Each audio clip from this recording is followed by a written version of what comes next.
Hey everyone, welcome back to the channel.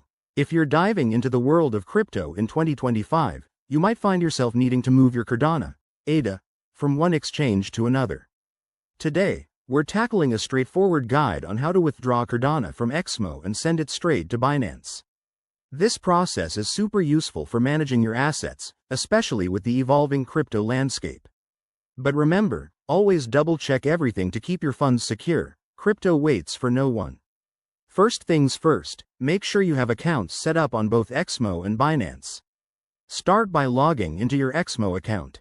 Once you're in, head over to the Wallets or Funds section.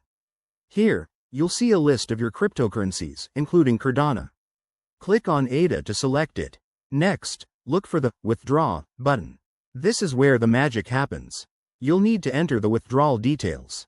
The key step is getting your Binance wallet address. Log into Binance, go to your wallet, and copy the ADA deposit address. Make sure it's specifically for the Cardano network. Mixing up networks can lead to lost funds.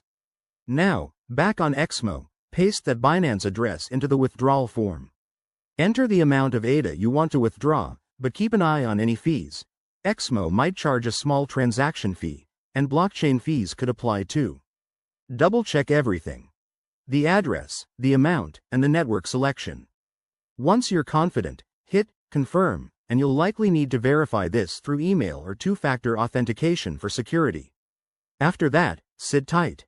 The withdrawal will be processed on the Cardano blockchain, which usually takes a few minutes to an hour, depending on network congestion in 2025. Once it's done, check your Binance wallet to confirm the ADA has arrived.